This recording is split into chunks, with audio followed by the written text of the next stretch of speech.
Hey, everybody. Welcome to the Creative Quarantine Sessions.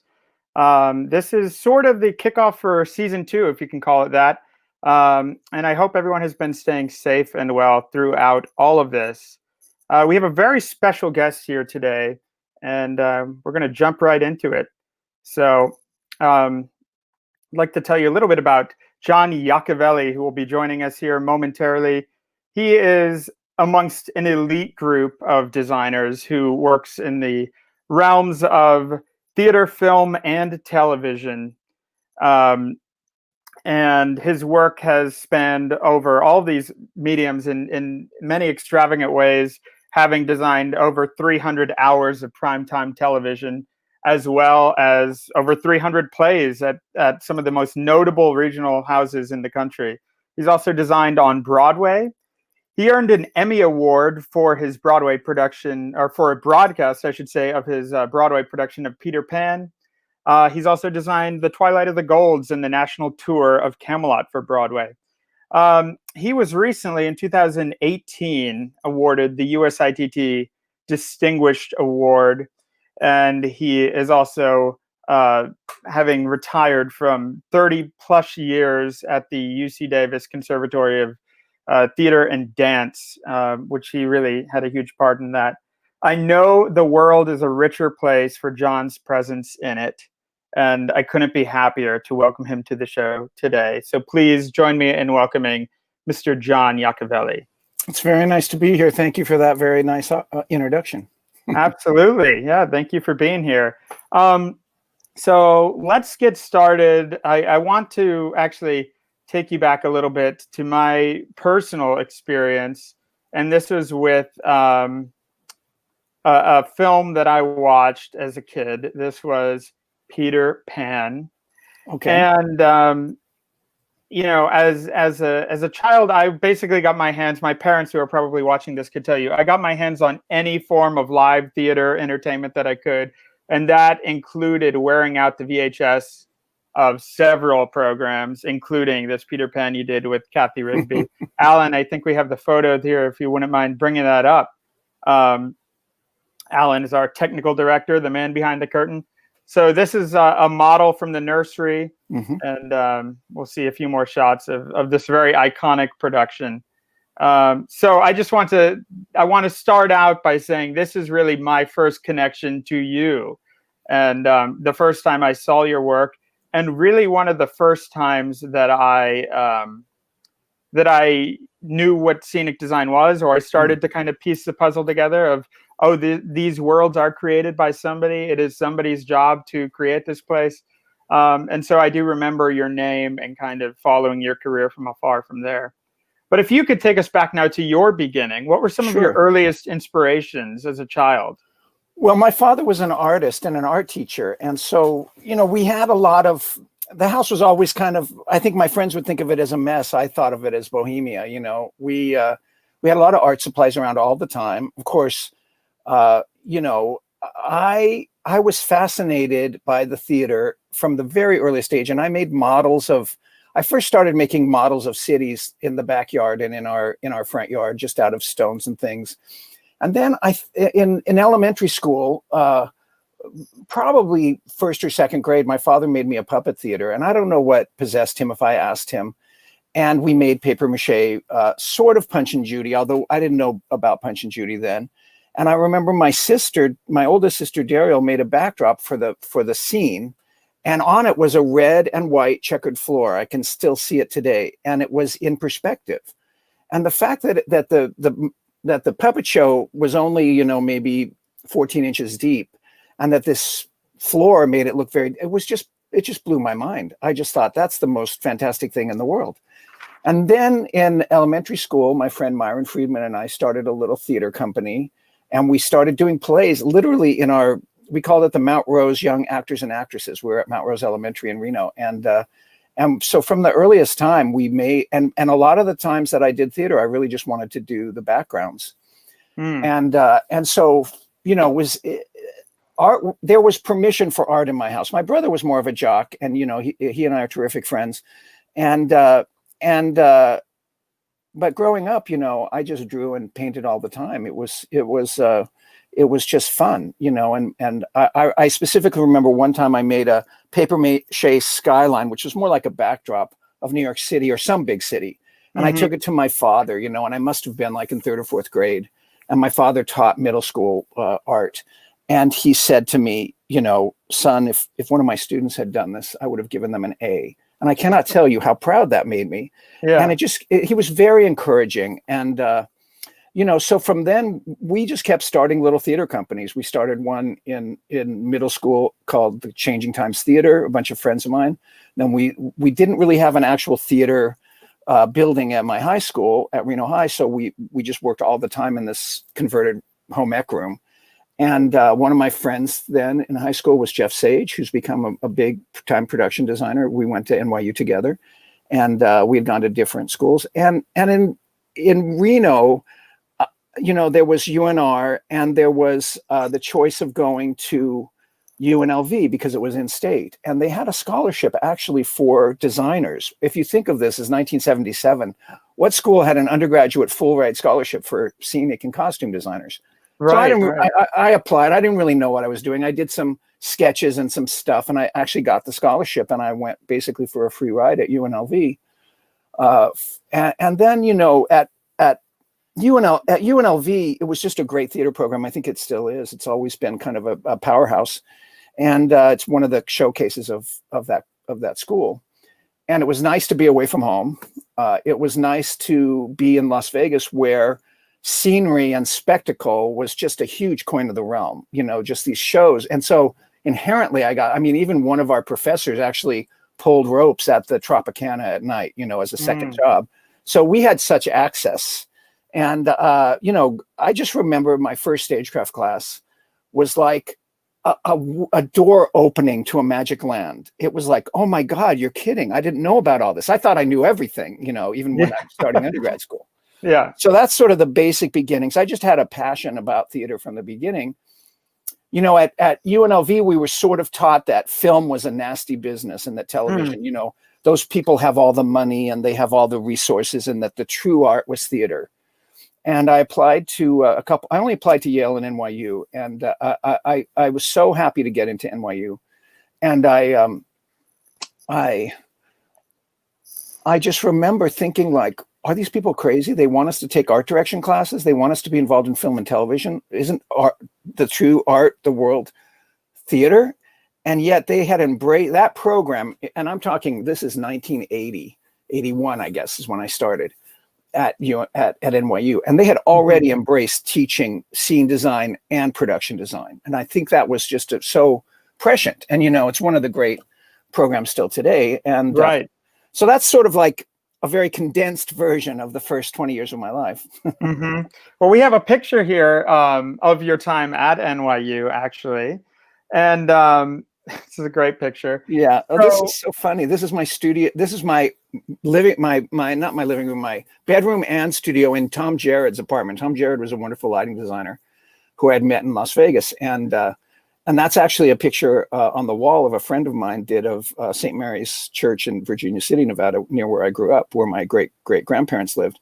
But yeah, it's funny. And actually, there's a sketch on the wall there that my friend George Sippen did, who was a classmate of mine. But Right. NYU was everything to me, and it's so funny because we just realized that Ralph Funicello had stayed in this very room the summer before when he was Oh, doing his first wow. Broadway show, and Ralph and I just figured this out. Two But theatrical legends. well, he is. I can't say that about myself, but Oh, you're very modest. it's so funny. But NYU was tough. I was just talking with some former classmates like Steve Rosen and Linda Essig about this, and Jack Jacobs. It was brutal. I mean, it was brutal, and it was worse than The Paper Chase, if you remember that TV show. Mm. And I think not even half our class survived the 3 years. And was that good? It's good and bad. You know what I can say? But the people we had access to, John Conklin and Oliver Smith, and really Carrie Robbins, just really an amazing group of designers were teaching there. Yeah. If If we could pause there for just a moment, I definitely want to touch a bit on Oliver Smith, who was really one of the foremost American musical theater designers, I would say, along with Joe Melziner, Boris Aronson, and some others. But I would say also his style was rather different than that of John Conklin's, who was a slightly more abstract approach. Well, for us, it was sort of like being in a time warp, or what would you say? It was schizophrenic. Because John's focus, both of them were focused about the pieces. They were both focused about telling the story well.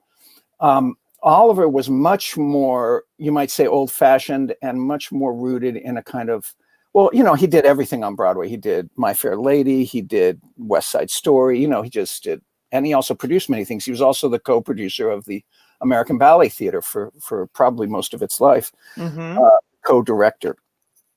And he was a gentleman. John was scrappy, and we were the first class to have both of them, and we had both of them at the same time. And John was all about sculpture and models and trying to sort of. I always remember in the back of my mind whenever I'm working, could it be? What if we do this? What if we didn't do that? That's so much John. And Oliver is in a way gentler, but sometimes very severe. I remember I was doing a sketch for or a drawing for Buried Child, one of my favorite plays, and I had done a kind of portal, and he said, "Well, that's the kind of thing that Mr. Beatty might be doing on Broadway these days, but I don't think you need it."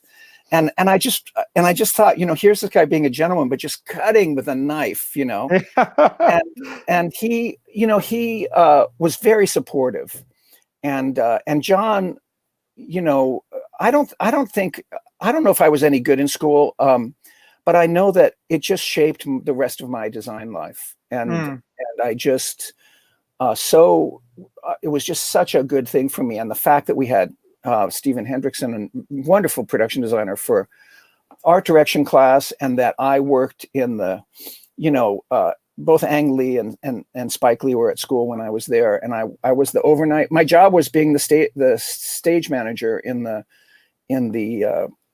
soundstage overnight, and I would see these guys come in and work all night on the film, and it just kind of everything in New York. I just soaked it in, being that close to the theater and Broadway. It was a terrific time. The osmosis effect of just being surrounded by so many creative minds, right? Yeah, I mean, Tony Kushner was one of my classmates, and I had so many classes with him, and George Sippen was there, and I remember they thought Georgie would never work. We call him Georgie because that's how he spelled his name in Russian. But George was, imagine having that as your classmate and your competitor. George Sippen. I mean, so you either survive or you don't, and a lot of people didn't survive that program. Well, I suppose you're one of the lucky ones to get out of there with an MFA, right? I felt lucky, and I feel lucky to this day. That's awesome. So tell me, now you're coming from this education of theater, film, television, all of this being kind of thrown at you from every direction. So what was your first step out of NYU? Well, I had worked a little bit in television on some commercials in New York, and had worked at the New Theater of Brooklyn. And what was crushing to me was there was probably, and I don't know, maybe I exaggerate, there was maybe 50 guys like me in New York City at the time. And I hate to say guys, but it was mostly guys. There were some women, and some very good women. Anna Luizos was one of our classmates at NYU. Fabulous. and pretty much everybody was assisting the big name designers, and pretty much the big name designers were also doing even the small shows at the second stages.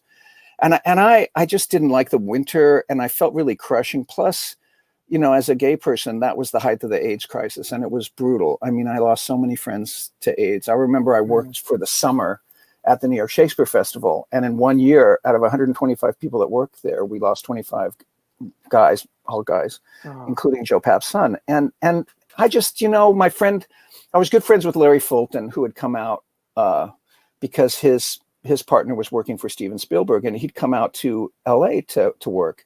And he said, well, I'm doing a show at the second stage of the tape, but why don't you come out for a couple of weeks and draft it for me? And I came out to LA after being in New York and struggling. You know, I was doing a lot of odd jobs. I was the super of my building. I was the painter and then the charge painter at the McCarter Theater, which, you know, you took the dinky over there on the little train ride. And so, but I just saw that there was not a quick path for me in New York. So I came out to LA. It was March, I think.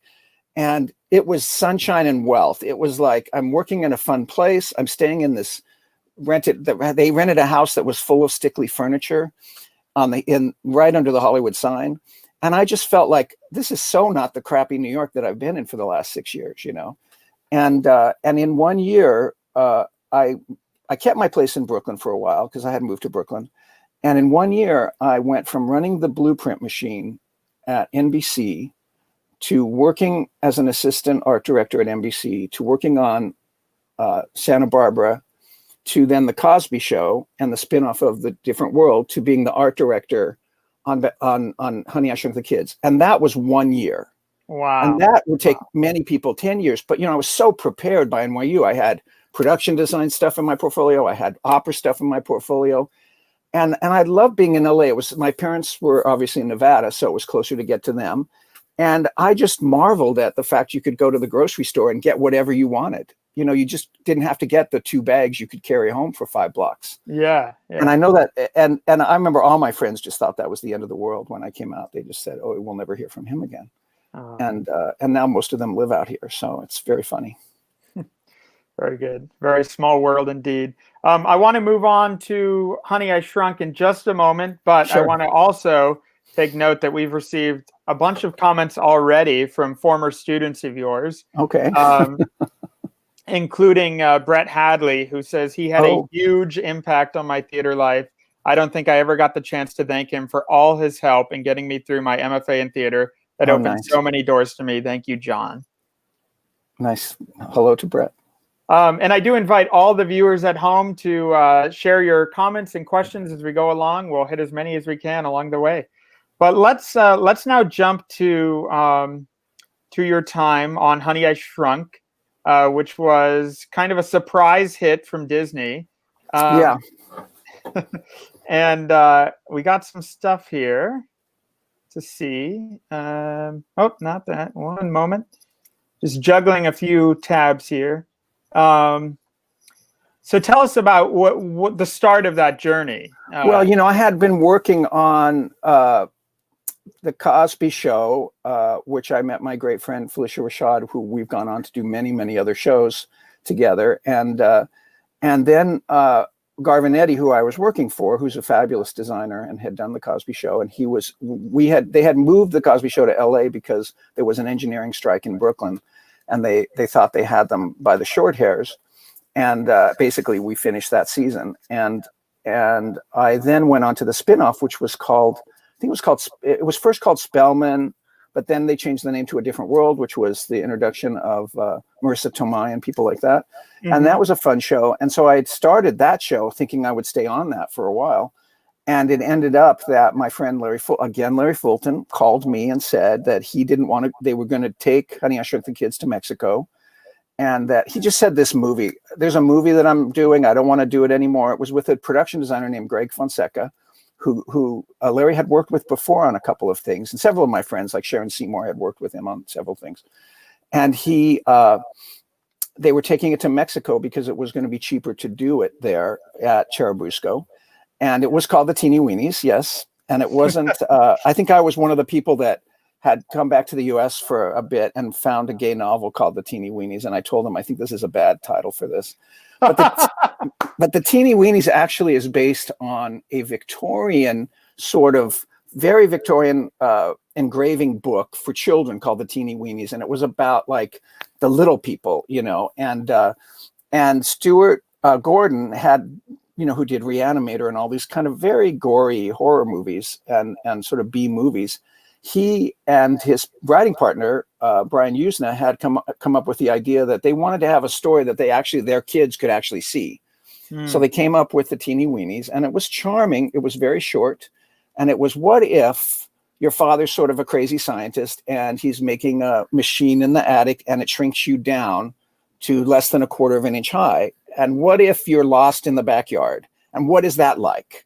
So it was a very simple premise. And you know, there's a whole history of shrinking movies. I was supposed to be the moderator on a panel at Comic-Con this year for, we were going to do a whole bunch of shrinking movies because, of course, Honey, I Shrunk the Kids is getting a reboot. And, you know, we tried coming up with different titles. And I was just talking to our storyboard artist recently, and he reminded me that Penny Finkelman-Cox came up with the Honey, I Shrunk the Kids in the shower, because that's one of Rick Moranis' lines when he says, his wife comes home and he says, honey, I think I shrunk the kids. And where are they? In the backyard. That starts the whole thing.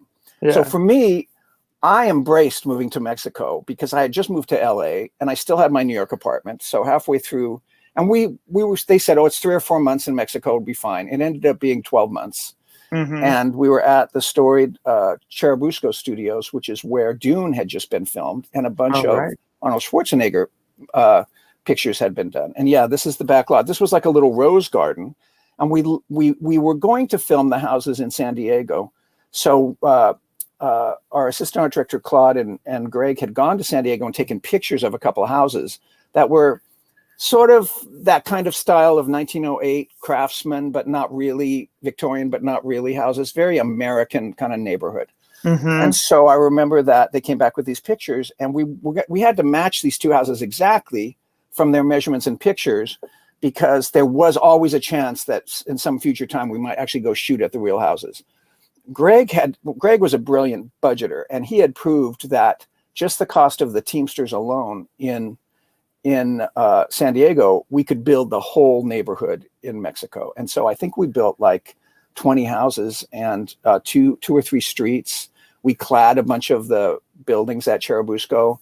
And I did a lot of drafting on that show that I'm very proud of, because we could, you know, it was basically, because it was out of the country, we used their union, but it was, yeah, that shows the two houses side by side. You can kind of see the studio buildings around it. Of course, everything's in Spanish because we had a completely Spanish crew. And we had 7. That's a beautiful, Hector Romero, who recently died, was our art director.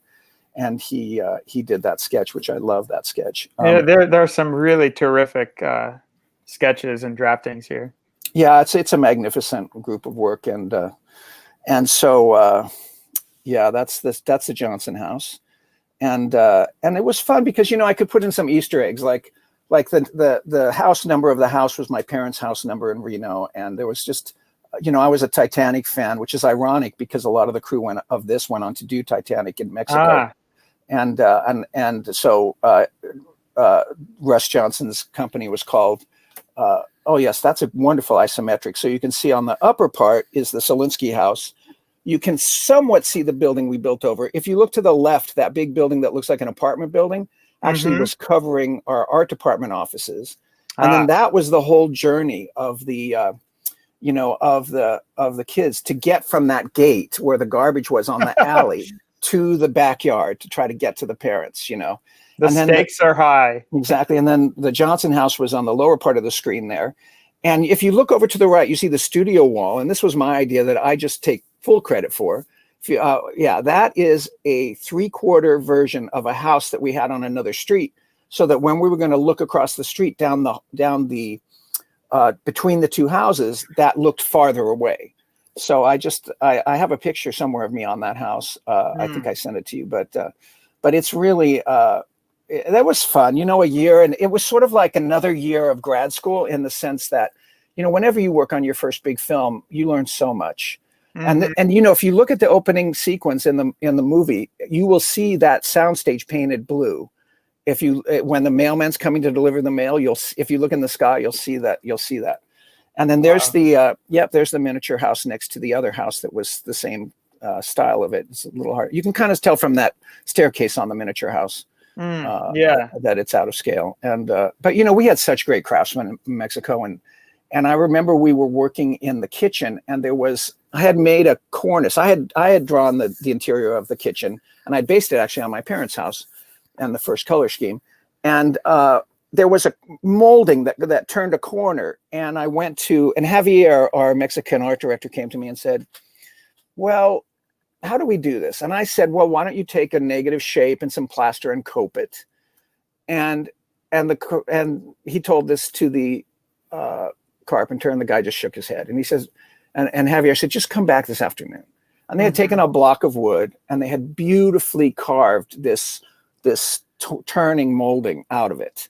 I mean, I just think we just got so lucky. You know, first of all, we had this incredible art director, Hector Romero, who spoke perfect English and was just a hell of a guy. And his drafting to this day is my favorite drafting. It's so beautiful.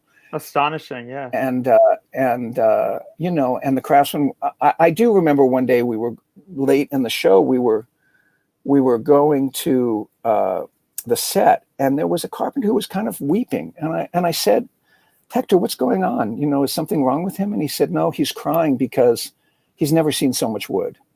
And we had actually bought all the available lumber in the whole country of Mexico to build those sets, because they don't have big forests. They have some forests in the north, but they you know, it's not like the great forests of our Northwest. So and that's what he was upset about. But you know, I just remember loving those people so much, and I lived there for a year, and I just embraced the culture and the people, and I learned Spanish. And you know, a lot of friends still. Denise Pizzini who's a noted production designer. She was our on-set dresser, and you know, there's just so many people from that movie. And whenever we see each other, I ran into Brad Einhorn, who's actually going to work on the reboot as the prop master. And we're just fast friends, you know. It's just like you never lose those relationships when you're in the trenches. I remember I was telling Denise or somebody one day about there's sort of a slide of all this mud and gook that they have to the characters have to slide down into a pool of gucky water. And we just couldn't Denise was up there covered in mud, and we couldn't get people to dress it properly. We had this kind of like raffia stuff, but every take you could see the slide. So Joe and I we just hiked up our pants, and both of us got in there, and it was like being in a mud fest. We would just, every take, we just would go and dress it ourselves, you know, and put all this stuff and try to make it right. And I just, you know, those are the things that you just never forget, you know? Yeah. And you know, we had the first director had to quit, and he had been Stuart Gordon, and there was some controversy over that. I don't remember it, but when Joe came on, it was Thanksgiving, and he had come down there, and he had just won the Oscar for his visual effects on Indiana Jones. And I tell you what a joy it is to have a director that can draw better storyboards than you can, and to know exactly the shot that he wants and exactly how much he's going to see. And the filming for that really went well. I mean, we were about ready to shoot in October, and they changed directors, and then he came down. And they kind of expanded the film. And then I think we got shooting shortly into the end of January, and we shot for another 4 or 5 months. And we had 2 or 3, at the time, we had the most special effects shots ever done on a film. Wow. You know, and they were mostly in camera. There was very few. I think the B Vision, we did a big giant blue screen at the time, the largest blue screen in North America. But you know, it's so fun being on that lot, because that's where I got to know Stuart Wurtzel very well, because he had come to do Old Gringo on the other 3 stages that we weren't using. So you went on one stage, and there's these giant things like leaves and things that we could do there. And then you go into another stage, and it would be a Mexican hacienda from 1910, you know. And wow. And it was a wonderful place to be. I mean, you know, just a great experience. And you know, we were shaped by it. I remember our visual effects supervisor from ILM said, you know, John, if we work for 10 years in this business, this will be 1/10 of our work. So now we work for 30 years, so it's one third, you know, whatever, but, you know, Yeah. I Well, can't do this is why we go to theater school, right? You know, and that's a good topic of discussion, because I always preferred to get people from theater, and I did on Babylon. I did wherever I worked. I always gravitated to the people that had theater training, because theater people are problem solvers, and what they do is, you know, even on Babylon we had a lot of theater people, but you know, I just remember that it made such a difference to have people that no was never an option. You never said no. We always said, well, okay, this is just like you do in the theater. You know, we want to achieve this look, we want to achieve this thing, and they're just so agile, you know. And theater people have such a mind, and also there's no ego if things change. Like nobody's stomping off in a huff if you said, well, that's not going to work, or, you know, there's no. I never felt I had to be walking on eggshells when I was working with theater people in film and television, because they didn't take it personally. It's like, yeah, they just spent a whole week making this one prop and I didn't like it, so they're going to make another one. Yeah. You know, whereas other people that I had worked with, they would get really steamed and say, well, you know, whatever, you know. But yeah, theater people, I think that, and if you look at film and television, there's so many people that got their start, especially designers, in the theater. I mean, there's plenty of people that came from architecture and stuff, but. Absolutely. Yeah. There's so many ways to get from point A to point B. So I do want to bring up some more from Honey, I Shrunk. We're going to get into sort of the other side of that film, which is the larger than life scenery designed to illustrate the backyard. So Alan, if you wouldn't mind bringing it up. First, we have the machine, of course, that gets us there. Yeah, and Brad had that made by a shop in LA somewhere, a specialty shop, and it did quite a lot of tricks. I think there was one or two of those.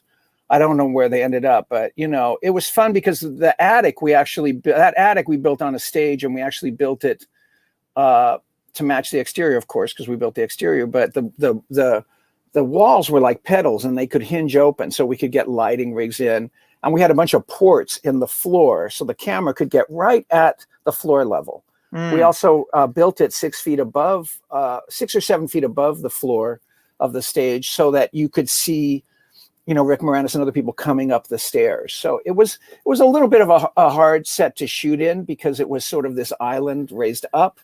And I remember Dory Cooper, the set decorator, and I dismantled it and sent it all to LA for motion. There was a few motion control shots, you know, that were done in LA where they had to recreate it, but on a 45-degree angle. And it was fun. That was always a fun set to be in. And I think that Greg had a real vision for what that needed to look like. That's very cool. Actually, Disney recently put out a program called Prop Culture, where they focus in on Honey, I Shrunk. And I believe they refurbished one of the machines, one of these shrinking machines. Yeah, I meant to see that. I know Brad told me about that, and they did interview me on that. Oh yes, this is. I remember one trip to the U.S. I came with a bunch of stuff back that I'd stolen from a restaurant, and we wanted a spoon that we could build. You know, this is another one of Hector's drawings, and you know, so I gave him the spoon, and I said, you know, what the dimensions were, and I said, if the person's a quarter of an inch high, how do we make? So we made lots of pieces of things. Like we made this piece of a spoon.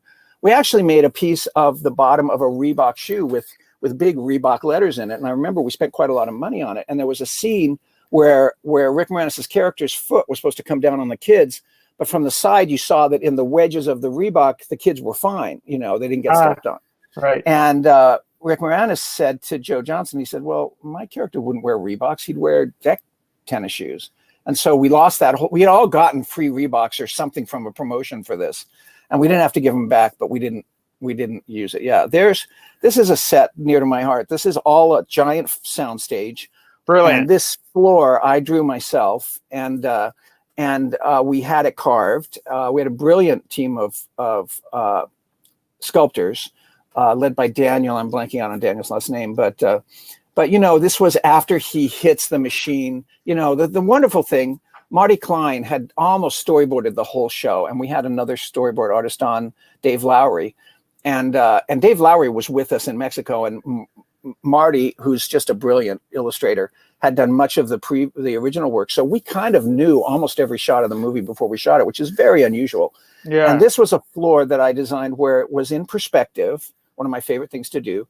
So this first board is bigger and the boards get smaller. And then Carol, our lead painter, had done a beautiful painting of the side wall of the attic.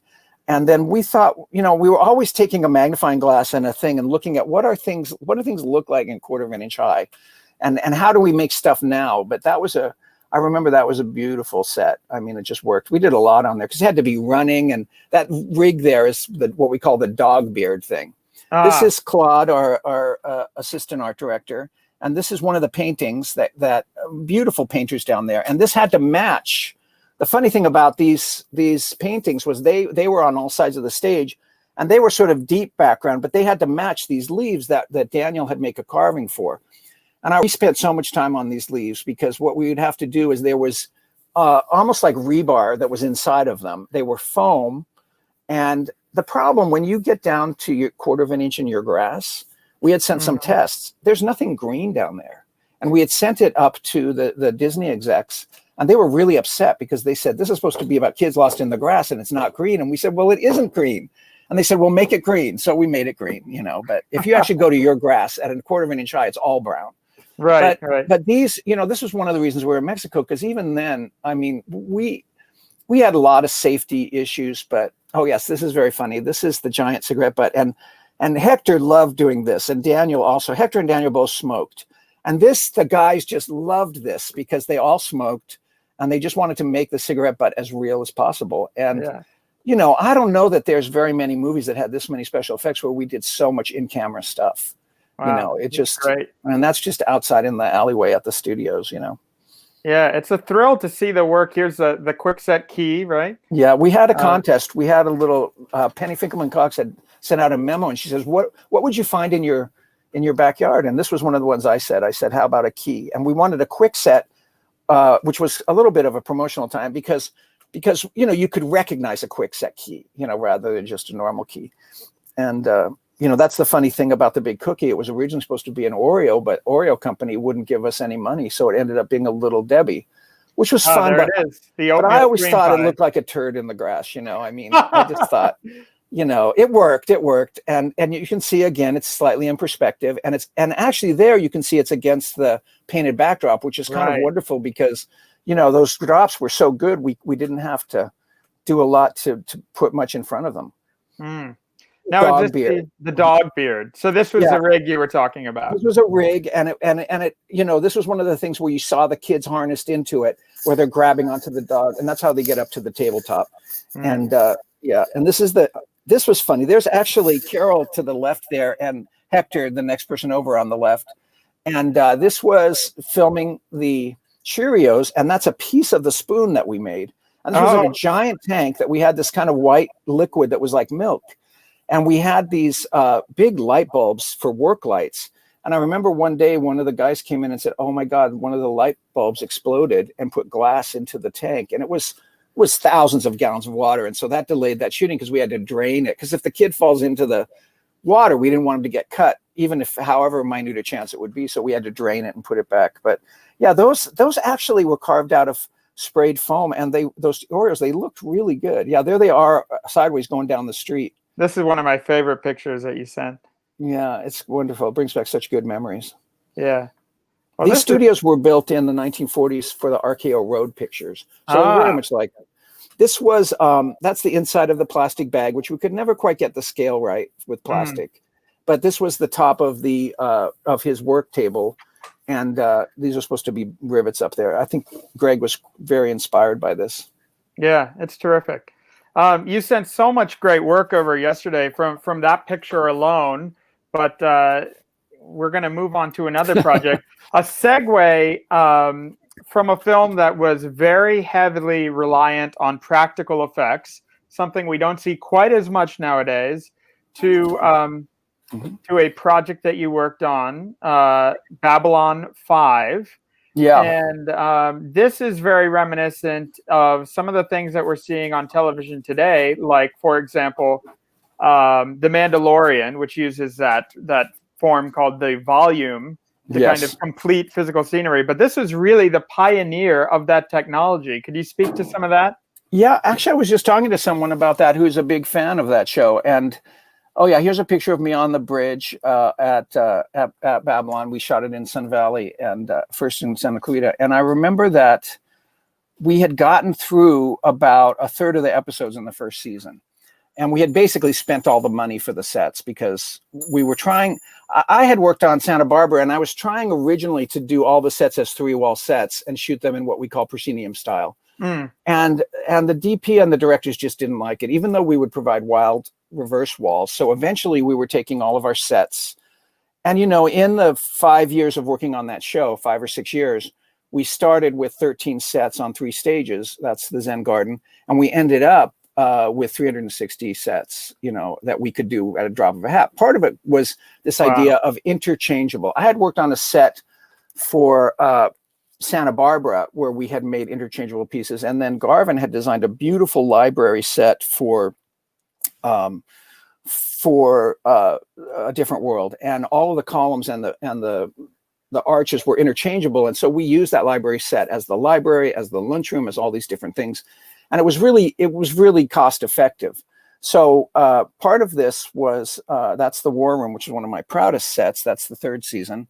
That actually is where the casino used to be. We got rid of the casino, and although we did do it a couple more times, and we did that in there. This is my aesthetic. I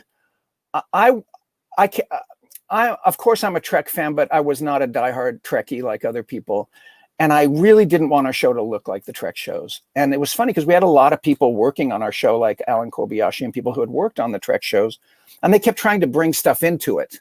And the funny thing was, I just didn't want that. I wanted it to be different, and I wanted it to be colorful. I remember Nancy Malone, one of our directors, came and said, I think it was Nancy Malone, I might have the wrong show, but she said, "Oh my God, I have all these Trek shows and they're all gray, and you guys have all this color." And I just felt things would be colorful in the future. And I remember I would be on a plane, and when you get on the plane and you look how the paint's chipping around the door. And that was sort of my aesthetic for the whole show. It was that this picture here is a good example of what our palette was, which we called Spicy Brights.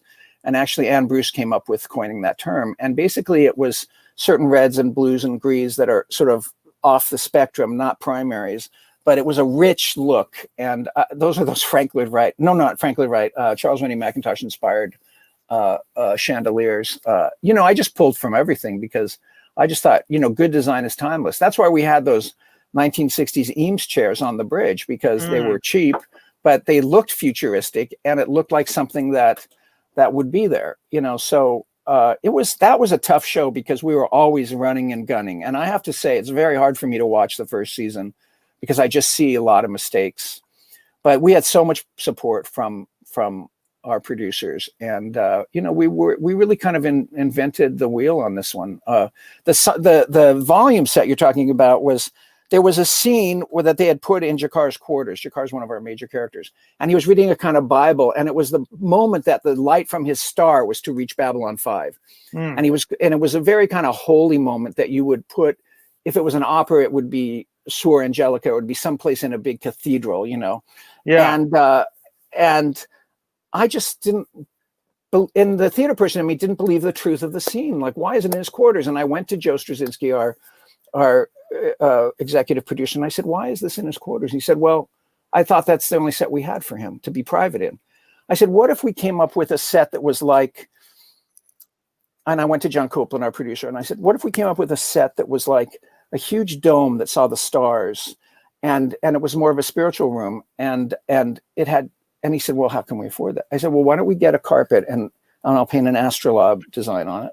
And then we had these freezer spacers that were these meat racks that we would have, and we would use them interchangeably, and made a low wall of that. And I said, I know we don't have any money for sets, but you still have CGI money, right? And he said, "Yeah." I said, "And then you guys build the dome and the stars." And that was in this first season. And that became what this ultimate volume is, which is that, you have a few pieces, but then everything is within the world visually. And we did that over and over again. We did that scene over and I think that was called the Observation Dome. No, that was not the Observation Dome. I can't remember the name for that. The Sanctuary, that's what that set was called. And we did that every season. And we did that with a lot of other sets. We would do whole docking bays and huge mechanical moving things where there was no set involved. When we were going to war in the 3rd season, we tripled the size of the of the customs thing, and we had rows and rows of people coming in. And it was really just one person. It was the cheapest, simplest, old-fashioned tricks from early filmmaking, and everybody embraced it, and we, I remember hearing stories on the Trek shows that you couldn't have wild walls or you couldn't cut holes in things. We had the chainsaw out all the time. We just said, we're here for the camera. Put the camera where you need it. We'll fix the hole in the wall, Yeah. and we had very inventive. Every set, I think every set changed over. I think the only set that didn't change over was the med bay, because it was just so specific. It never became another set, but every other set became 2 or 3 sets. And that all came from our theater training. And Curtis Lassiter had been the TD at the Pasadena Playhouse. He was our construction coordinator. John Rizzo, Matt Plummer had been painters that I'd worked with in the theater. We just had so many people, and everybody was on board with it. Mark Walters was such a stalwart as the art director, and he'd started as the production, as the prop master. And Dark Hoffman, and of course, Jason Howard, and many of my friends worked on it. Deborah Raymond, Dorian Vernacchio built the show at the beginning. It was, I remember we were just always so upset that we never had enough money and enough time. And now we all look back on that show as kind of a golden age of our careers and fun. And, it really was an amazing experience. That's great. And it definitely led the way for many shows to follow. I'm proud of it. I mean, it's something to be proud of.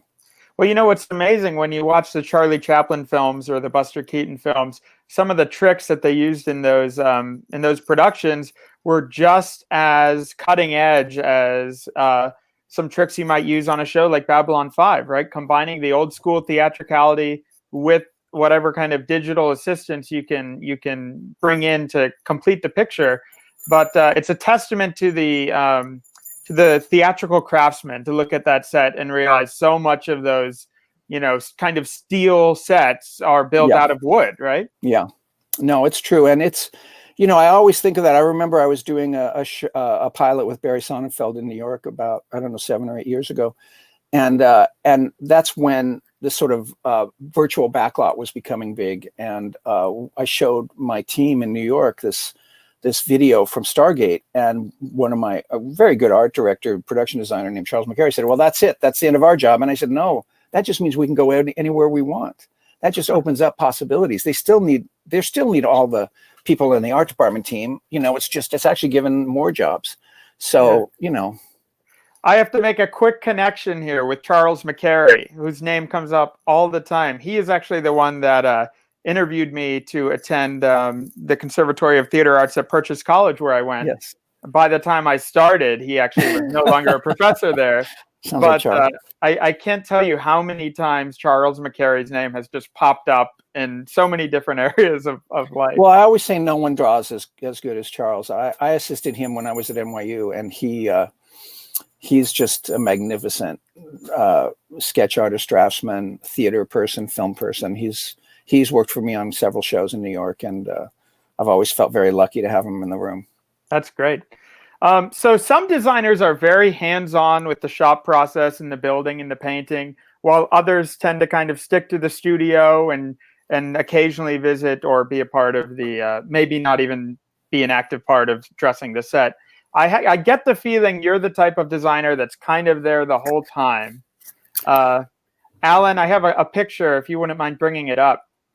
This is you art directing in a shop for a production of Arsenic and Old Lace. Mm-hmm. Could you speak to your involvement with the shops and those that are actually bringing the set to real life? Well, I think of it as a process. First of all, we try to do as much good work in the drafting. And I love drafting myself, but I almost always hire a draftsman and a model builder, because I feel that takes the terror out of it. And this is my buddy Will Leaderdale's shop, and that's Danielle, our scenic artist, and we're trying out some things on the set there, and I feel like it's always fluid until you open. It's always fluid until you shoot, and that we're always, it's all about making choices, and it's always about making the right choice. And sometimes, like we did on Babylon or other shows, the choice may be because you can't afford to do it more expensively. The choice of the painting style on Babylon being so painterly was because we couldn't afford the finishes that they could afford on the Trek shows. And it also made things go quicker. So I like to visit the shop a lot. I like to do paint samples myself. I always do my own paint elevations because I feel like no one has my paint sensibility, and that's one of the hallmarks of my career. If you look at my website, you can really see a kind of palette, I think, that goes through it. But I'm not afraid of doing an all white set. I'm not afraid of doing whatever is necessary to tell the story. I think ultimately we're storytellers. And in the shop, what you want, I got some very good advice the first year of Babylon from Deborah Raymond. She was the the set decorator the first season. And I would come, I just had started teaching that same year we started doing that. And luckily, I never missed any of the 110 production meetings because the ADs would always make sure they didn't happen when I had a class. And my classes were usually in the afternoon. But I would come flying in after having driven, like an hour and a half from school. And I would be in a bad mood and I'd go through the shop. And she said, John, you cannot be in a bad mood when you come in that shop because the productivity of the shop goes way down. And I love those guys. And I was crushed when she said that. And it was the best advice I ever got in my life.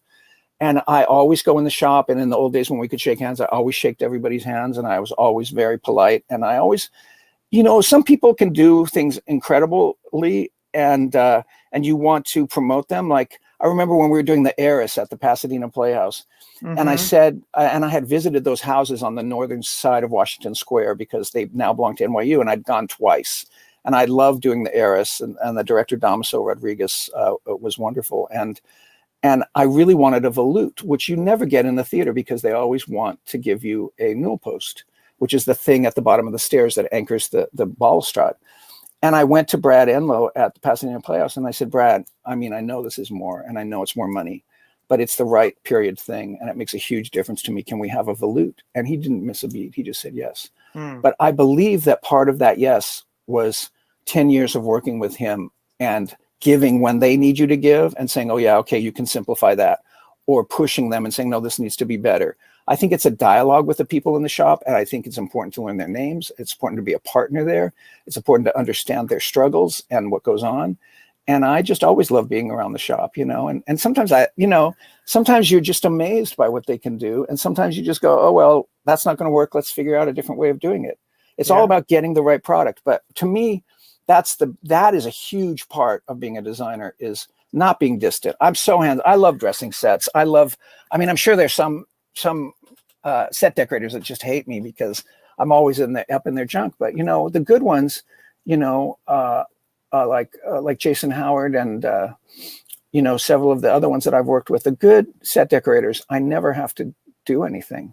Right. I don't have to have an argument. They just get the character and they know how to do it.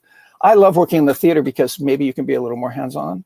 Not so much on Broadway and in certain places. You always have to be careful, certain places are harder than others, but if the guys like you and stuff, they'll let you touch stuff, you don't want to take anyone's job from them, but I think, yes, being hands-on, yes, that's part of the lived experience, but I just love it.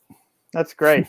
You've said before that you don't really consider yourself an artist, but a designer. Could you explain what you mean between that distinction of artist and designer? Well, having grown up with my father, who really was an artist and who really, he would do everything in every style. He sculpted, he made jewelry, he taught dancing. He was a real artist. My father, whom I will always admire more than any other individual, he did everything.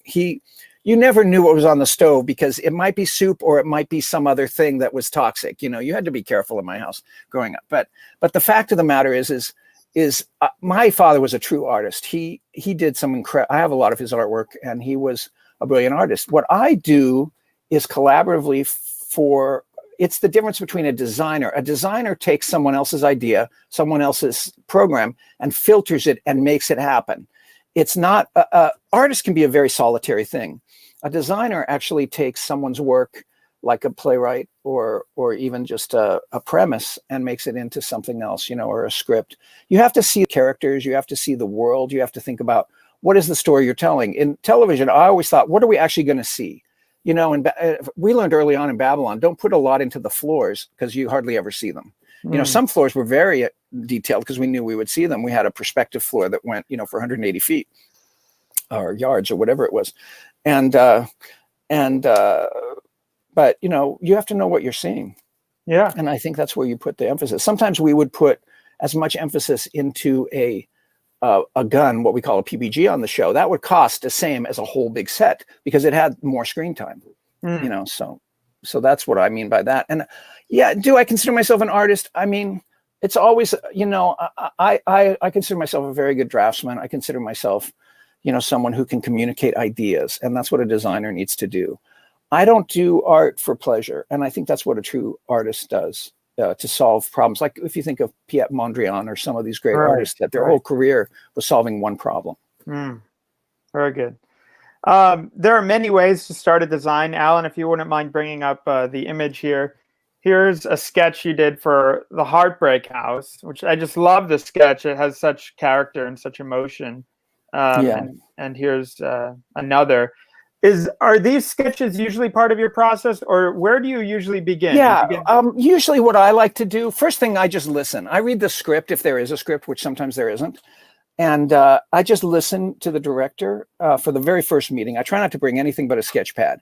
And then at that very first meeting, I might start some sketching. I like to sketch in scale and do some roughs. And then pretty quickly go to a white model. These were sketches that I was working with Martin Benson down at South Coast Rep. And actually I won the Drama Critics Circle Award for this set that year. And I really wanted it to evoke, the hardest thing about a set like for Shaw is that all the furniture has to be in the right place or the machine of the play doesn't work. And then I wanted to evoke a set that was Shotover's house is supposed to be like a ship.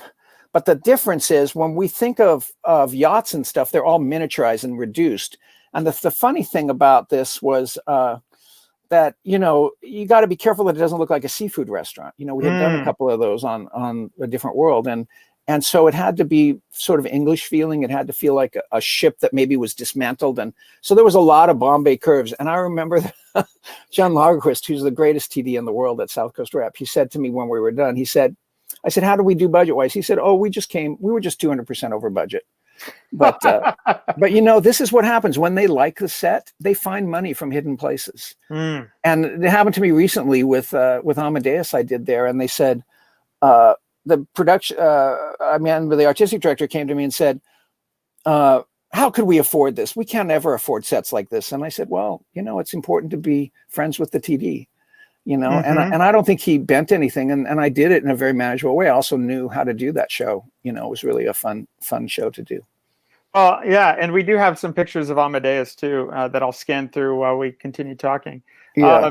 This is actually at the Denver Center. This was our early idea of periactoids. And this is where the tech department just said, you know what, we can't do periactoids. We just cannot. We don't have the servos and the stuff, and we that turned into projections, which worked quite well.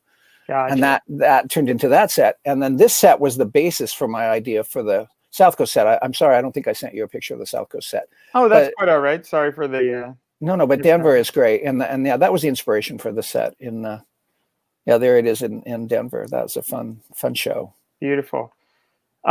So I know we're not supposed to apologize on the air, but I need to apologize. I need to break that rule.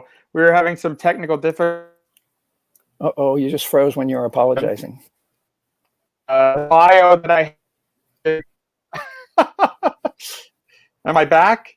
You're back. Hello? Okay. Yep. This is one of my weakest moments, apologizing and freezing.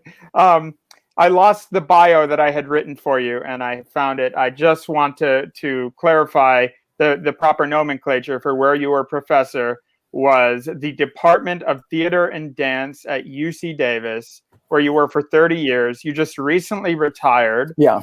And I think it's safe to say that you're amongst the most influential educators in the world of American scenic design. In fact, I believe even Ming-Cho Lee bestowed that title to you all. Could you explain what your relationship is like with the students and how important mentorship is in this business? Well, for me, I love teaching, and I taught for 30 years, first for 10 years at UC Riverside, and then I was headhunted by UC Davis. And in those, I was brought to UC Davis to build a grad program, which I did with the costume designer Maggie Morgan and with the lighting designer Tom Munn. And we had a Camelot kind of, maybe 15 years of a fabulous program. And, I'm still in contact with my students today. One of them, Claire Bennett, was just finished being the production designer on Modern Family. Travis Kerr's working, Robert Broadfoot's working, all my kids are working, and they are my kids. We had, we had a scrappy little program, and we did a really good job for a while. And then, with all the funding cuts and stuff, it's basically become something else. But I also think that maybe there isn't room for so many traditional theater programs. And I think, I know they're not taking design students up there anymore, but I think this is a great time of change in the American theater and in education. And I think we did a very good job in what I would call a very traditional kind of program, although non-traditional, because I always taught people to do film and television as well, like I learned at NYU.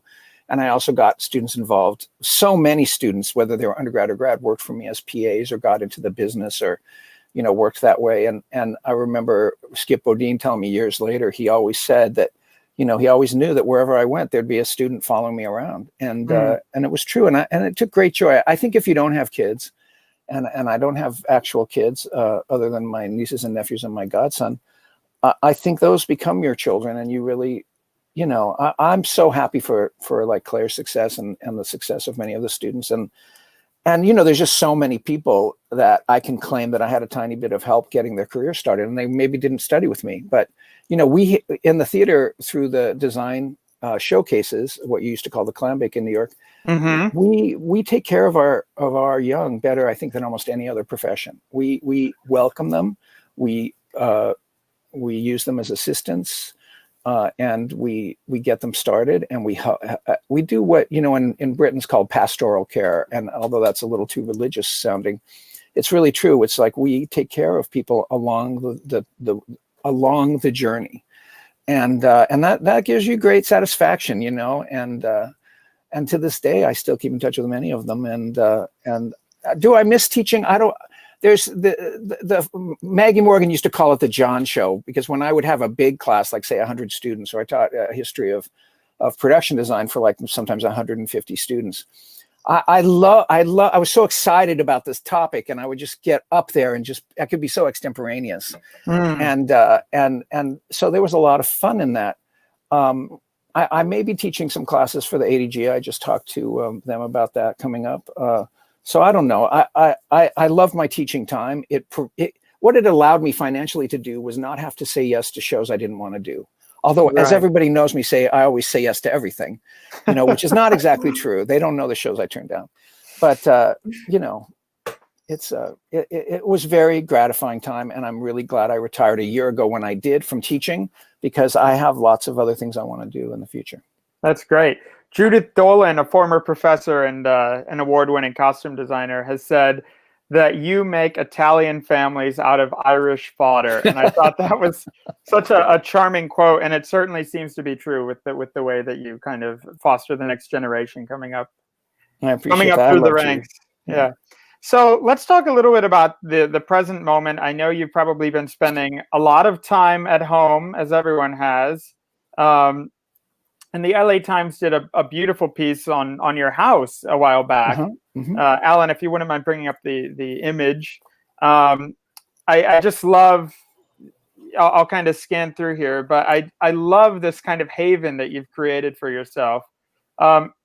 How did you go about kind of assembling this eclectic collection of items? Well, I'm a maximalist, and most people are minimalists. And I know people always think that designers are going to have these uber kind of sleek Art Deco, apartments in the clouds or something. But I just love stuff, and I love a certain amount of stuff. And to me, I like the arrangement of things and figuring out how things fit together and what fits where. And a lot of it started when I would just get stuff. I had assisted John Lee Beatty a little bit when I was a student at NYU, and he was very generous. And he doesn't really use assistants in the traditional way, but we would go shopping and do things.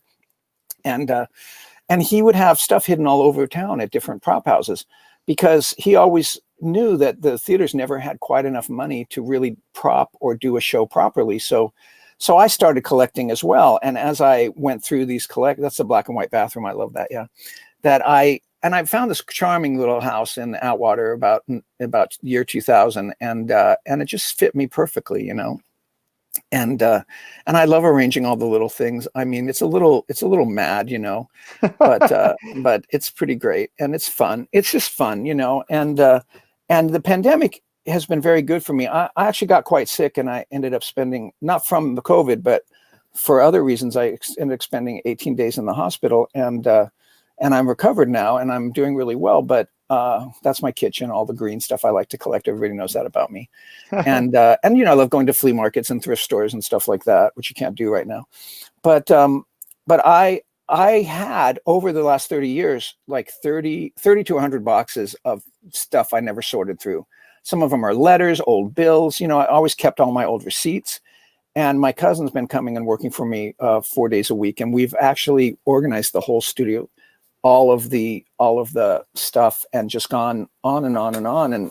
And I've actually alphabetized all my hand drafting. We have a flat file with 20 drawers, and it's full of hand drafting. We've sorted through all my magazines. I built a library in the backyard. That cute little backyard you saw now has a shed in it that I call the library. Has probably over 1,000 books. It's all the books from school. I love books. They speak to me. I find the particular problem with the internet, as Lillian Michelson said in that piece in the LA Times on Friday, nobody scanned in enough. I even told my students, you're all bringing the same research because the internet is this deep, whereas a book is this deep, and the library is this deep. So I love my books. We have a plan about maybe where they'll all go eventually. We're trying to, Pat McKay, who ran those magazines like Theater Crafts, we're trying to organize a place to have libraries like mine. And we'll see. But yeah, I just love living with a lot of stuff. It's not good for the earthquake times, but a little rearranging here and there. Yeah. And funny you brought up John Lee Beatty. I remember him sharing a story at a class in New York once. He said that he made a commitment to himself never to put his own furniture in the show, a rule that he's broken many times. He says now if you were to stumble into his house in the middle of the night with the lights out, the glow tape would lead the way. Yeah, so, it's true. Actually, my friend Maggie Morgan stayed at my house once when she was first starting to teach, and she turned off the light and saw all the glow tape and started laughing, and she came and got me. So I share that story with him. That's great. Very charming. So I want to ask you a little bit about the future. I know you touched on it a bit with the students and the next generation, but what are your hopes for the future of the industry? Well, I think this is a seismic change right now, and I feel, first of all, in film and television, there's just so much hunger for content, and even more hunger now that people have watched everything in the COVID times, I love the whole social justice moment, and I think we're way far behind on it. And I hope that the problem of this economic crisis doesn't get in the way of real change there. And I think there's real change happening. I'm actually glad that I'm not teaching anymore, because that leaves room open for more people to do that. I feel like if you look at the 1918 pandemic, that things will come back to a certain normalcy, but will never be the same. I think that there's going to be a really rocky next year for us in the theater and in live entertainment. I just don't see, I don't even see myself going back to a theater in 6 months or longer. I know my friend Tom McCoy and Glenn Casal just went up to see that Godspell up at Berkshire Theater Festival, or theater company, or whatever they call it now. And they had a great time and they thought it was wonderful. I don't know how I'm going to feel about it. I do feel like, I've been working with the noted choreographer, John Clifford, on maybe some things that we do with motion capture, and so that the actors aren't all on the sets, but we're just starting. It's kind of great that it's a brave new world. It's a scary new world. I don't think it'll ever be the same again, and I don't think it should. You're here. I think it's an exciting time. A lot. The unknown can be a very exciting thing, like a blank canvas or a blank sheet of paper. Could you share with us? I've heard you say something along the lines of, "The play never ends." Your job as a scenic designer is not done Oh when the yeah, yeah. curtain opens. Right. So I always felt like, and you know, I don't want to say any names, but I always felt like there were designers that weren't concerned about the life of the show over time, and this goes for television too, and that you know, you don't want to design a show and then walk away from it once you think the set is done, because, for instance, on Babylon, it was great. Even on Resurrection Boulevard, which was a show I dearly loved doing, the sets changed over time because people changed. And you walk in and at 8 o'clock, you don't get to leave, because over the next 2 hours or 3 hours, things are going to change. So the set doesn't need to be static. I mean, sometimes it is. And you have to remember, you know, we are all here for the actor. I remember a producer telling me once, who's quite a good actor himself, he said, John, you know, we're an actor's theater, and we want to emphasize that. And I said, well, what do you mean? I said, do you want to show me where the designers' theaters are and tell me to go work there? I said, of course, that's the reason we're here. We're always here for the actor, to create the environment, to create, you know, a place for the play to unfold, a place for it to breathe, a place to tell a story. The thing I love, even though I'm, as you can see from that Dancing at Luna that you just showed and some of those other ones, I'm fairly realistic, I think, in the theater, but I can be certain abstract. But the most fun is when you can be using the use of metaphor in the theater. And it's hard to do that in film and television.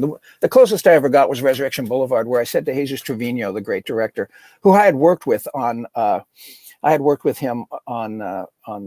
Babylon 5. Yes, these are August Wilson plays. And actually, that's Gem of the Ocean. You can see that Alan Lee Hughes did a beautiful job of lighting this, and you can see that the beams above were like a hand almost over the action. Oh, and very we had a spiritual. few tricks. Yeah, this is a wonderful show we did at Seattle Rep. This was Ma Rainey's Black Bottom that we did at the Taper, at the Mark Taper Forum, and this was Fences that we did both at the Long Wharf. And I remember Felicia sent me a photograph of the actors working out, and she said, John, I thought they were outside. And she said, you did such a marvelous job. And it was so funny because it was just the work lights on, but it did feel like they were outside. And, you know, those were all wonderful shows to work on. I got a little bit off topic, but, you know, you saw those August Wilson plays, and I've been so lucky, and I'm so grateful to August Wilson for creating roles for Black and African-American actors. You can start in an August Wilson play as a boy or a girl when you're 8 years old. And you can continue to play roles through the 10 plays until you're 80. And before that, there was the musical Carmen Jones, there was Raisin and Raisin in the Sun. And then there was a lot of roles as maids and butlers. And August Wilson gave us all a gift. You know, I don't think there's any greater cycle in American dramatic literature than that cycle of plays. And I've been lucky that I've done 6 of them. And you know, they're just a magnificent treat to behold. And for theater people, they're great because it's about the language. And with August, it's really about the language, and the language becomes character. And as a designer, it's just so rich. You know, I always say, if the play's good, you don't have to do very much. It's always the plays that are struggling or that are in trouble that the designer then has to step up and step in and say, no, I can make this more. And, you know, it's, you know, I remember the great Carl Eichste saying, you know, some of your best work will never be seen because the play isn't good. And it's really true, you know? Yeah. Well, you know, I certainly didn't mean to step on you with the Resurrection Boulevard, but the August Wilson pictures, I definitely wanted to get some of the August Wilson in well, today. the point that I wanted to say about Resurrection Boulevard, I know we're over time, but I went to Jesus and he said, well, how about a visual information system? And I said, what is that? And he says, well, why don't we do something? I said, well, let's break down the script. And he said, well, it's basically 12 battles to him. It's 12 fights. And it was a show about a family of boxers in East LA. So in every scene in that pilot, we had 4 lines going through every of the 12 sites. So for example, in the auto body shop with Cheech Marin, there's like the glass is leaded with 4 lines. In the scene with Tony Plana and the daughter, when they're fighting in the dining room, the marquetry panel has 4 lines in it. In the seat where they have a street fight, there's barbed wire with 4 lines going through it. And it was just a subtle thing that really kind of, it's one of my proudest moments in film, in that we did this and nobody noticed, except that it provides attention and a story but he called it a visual information system. I love that. I think Alexander might be frozen. Are you there? No, there I'm back. I'm back. Today is just not my day for the internet browsing, I suppose. John, this was an absolute delight to have you here. I think it's very safe to say you are a designer who really respects the play and inspires anyone who has a chance to take in your work. And I imagine as actors or collaborators, it's just as thrilling. So I really want to thank you for taking the time today and sharing just a tiny glimpse into your creative world with us. And I know I speak for everyone watching when I say we cannot wait to see what's coming next from you. So, well, thank you for having me. It's been an honor. Cheers to the future. Okay. Bye-bye. Bye. So everyone, thank you all for tuning in today. Please excuse some of the technical mishaps on my end today with the files and things, but I do hope that you enjoyed today's program. I hope you got a lot out of it. We could go on for hours and hours and hours just looking at images of the hundreds of projects that John's been a part of. But I hope that you enjoyed our program today. And I hope that you will join us next week as we present a production designer from Pixar, Ralph Eggleston, who designed the films Inside Out, WALL-E, Finding Nemo, and Incredibles 2. This is the first time we're having someone from the world of animation with us. And production design and animation is a much different beast than for live action film and television. So this should be really informative and wonderful. I hope you'll join us for that. And as always, I'd like to shout out to our technical director, Alan Delinka, the man behind the curtain making the magic happen, and to our composer of the theme song, Nathan Avakian, my friend in New York. Until Saturday, please stay safe. Well, wear a mask. And we'll see you soon. Bye-bye.